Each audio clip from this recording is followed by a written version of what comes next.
Hello and welcome to Agent Mode. My name's Jeff, I'm glad you're here. Let's just jump right in. Today is Excel's 40th birthday. If you can believe that, Excel's been around for 40 years. Wow. As part of all the festivities, Microsoft just announced Agent Mode. If you haven't seen it yet, it's insane.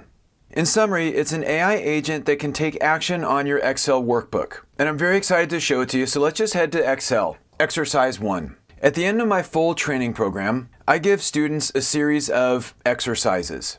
And the idea is these exercises require all the different things that they've learned throughout the whole program. So I thought I would have Agent Mode try to complete these exercises. In this first exercise, I have a cost, I have an estimated useful life, I have an in-service date, and what I need is the monthly depreciation for each of these assets. So I'm literally just going to copy the instructions that I give to the students, and I'm going to head to Agent Mode. So I'm going to click on Excel Labs, and that's going to open Agent Mode. And I'm literally just going to paste this prompt and enter. Now, Agent Mode gets to work. It's understanding the context, and it's going to do its thing. And what it's basically doing is it's reasoning, it's understanding the context, it's making a plan, and then it's going to execute that plan, and then it's going to double check its work. So what I'll do is I'll speed up the video. So let's look at its documentation. What you wanted: populate the monthly columns with formulas that compute straight line depreciation based on the month and each date column header, which is correct. What's in your sheet, so formulas could be written correctly, so it's looking at what's there now. It talks about its assumptions, what it added, monthly depreciation formulas, the formula, it documents all the function arguments, per asset total, monthly totals, grand totals, verification, spot checks with your data, formatting and layout done, how the formulas work, quick explanation, and a completeness confirmation. Okay, so that's pretty good documentation. Let's close this and let me change this column width and let's take a look. So I have these assets, these are the costs, this is the life, and this is when it goes into service. So I need these to be depreciated in the columns. So here is January, and this is the only one of our list that starts in January, so that looks good. And it should go for about 5 years. And the total should be about 1,000. So let's cruise over to the right. I know this is scrolling quickly, but that's okay. Okay, and it stops after 2034, which is 5 years, starting in 2030. Let's cruise over here, and the total is 1,000.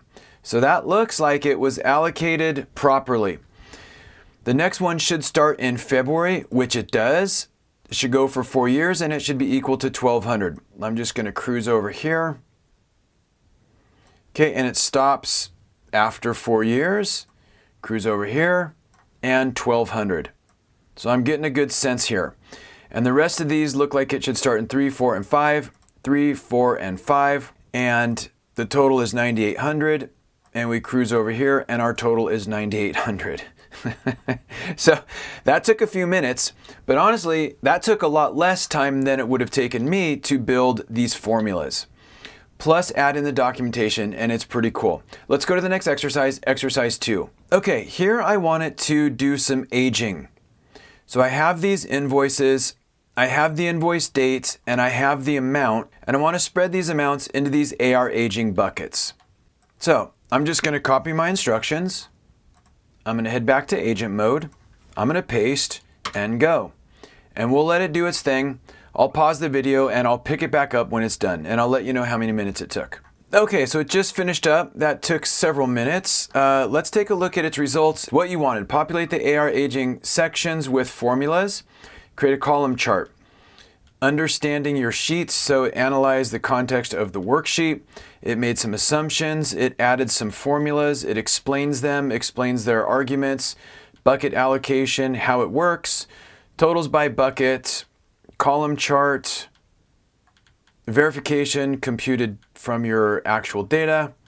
Formatting done. Notes on boundary logic. Error acknowledgement and fix. Completeness confirmation. All right, so let's close that. Let's take a look at what we got here. So I have these AR aging buckets, and this was calculated. So it's 179 days between our aging date, which it picked up on, and our invoice date. This starts at 121, and then there's the 91 to 120 bucket. And as we spot check this, this looks all like it's legit. and it looks like it created a little spot check here so that it can compare that to the total of the amount to make sure everything was allocated, and it is. And then it comes up with some buckets and a little AR aging totals chart. Okay, pretty impressive, pretty impressive. All right, let's go to the next one, exercise 3. Okay, here I want to be able to type in different rates and terms and have 3 different loan terms analyzed and compared. So this is the principal I type in these assumptions. I want some formulas here that do the calculations. So let me just copy the instructions. We'll pop back into agent mode, paste, and get it started. And I'll cut back when it's done. Okay, so it finished. Let's take a look at its output here. Your request, write unique formulas for payment, total principal, total interest, and total payments as positive numbers, and then do a plot. Okay, so what's in the sheet? It defines its assumptions. It documents the formulas it added. It documents the payment formula, the principal formula, total interest, total payments, stacked column chart, verification, formatting and layout, error acknowledgement and fix, completeness confirmation. All right, so let's close that and let's take a look here. Let me close this down a little bit. Okay. So if this works as expected, I could vary the principal, rate, months, and all of these calculations would update. So if I went to 3%, I would expect this to recalculate. Good. And if I did 4%, 5%, okay, these look to be good. And what if I do 125,000? Okay, everything updates. Cool. And then it creates a chart. And this chart should be dynamic. So let's take a look here. If I change that to 5%. Okay, and that looks like it's dynamic. It's hard because I have to scroll up and down, but it looks to be working. So that generated all these formulas just like I'd asked. Let's go to the last exercise, exercise 4. Okay, here I want to be able to type in my assumptions, and I want it to create the formulas for an amortization schedule. So let me copy my instructions, cruise back to agent mode, paste it in. I'll let it cook, and I'll pause it, and then I'll come back in when it's done. We'll see in a few. Okay, so let's see our results here. Your goal, populate the amortization schedule. It documented what's in the sheet. It documented its assumptions, documented the formulas it used, beginning balance, payment, principal, interest, ending balance, verification, formatting, notes and fixes, completeness confirmation. All right, so let's close this and see what we got here. And let me close this down a little bit. All right. So I would expect that when I update my assumptions, this amortization schedule will update as well. Let's scroll down and take a look. Okay, so this is 12 months. Fine. Let's do 125. Okay, let's widen this column a little bit. There we go. Okay, it still goes to 0. That looks good. Let's change our percent. Okay, seems reasonable. Let's change our term. Let's go 24 months. Let's scroll down. Okay, and it did not update. So let's see if we can have it fix that so that it's more dynamic. Let's go back here and let's say update the formulas so they are dynamic, meaning if I change the loan term, months, the correct number of rows are shown.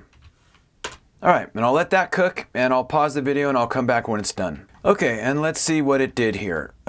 Your goal, understanding the sheet, assumptions. It implemented a formula, dynamic summary, verification, formatting, how to use it, error acknowledgement, and completeness confirmation. Let's close this and then let's take a look. Okay, so we have a payment error which we'll tell it to fix. But let's see if it's dynamic now. So we have 12, and this goes to 12, that's good. And we go 36, and this goes down to 36 also. And it goes to 0, which is good. If we do 12, it goes to 0, which is good.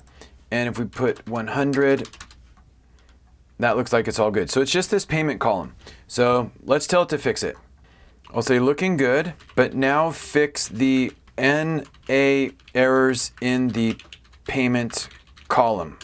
All right, I'll let it cook and I'll hit you back when it's done. Okay, and let's take a look to see how that works. Okay, it did fix the NA errors, but it also removed all the other columns. All right, that's not good. The payment column is fixed, but you removed the other formulas. Please add the dynamic formulas to all amortization schedule columns. All right, I'll let that cook and I'll hit you back when it's done. Okay, and now it just came back and it said what I did in your workbook, assumptions. It gave us all the formulas, verification, formatting, completeness confirmation. Let's close this and take a look. Okay, this looks much better. Let me narrow this a little bit.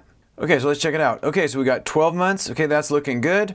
And what if I do, call it 6 months, and let me make this a little wider. So these dynamic formulas look like they're working.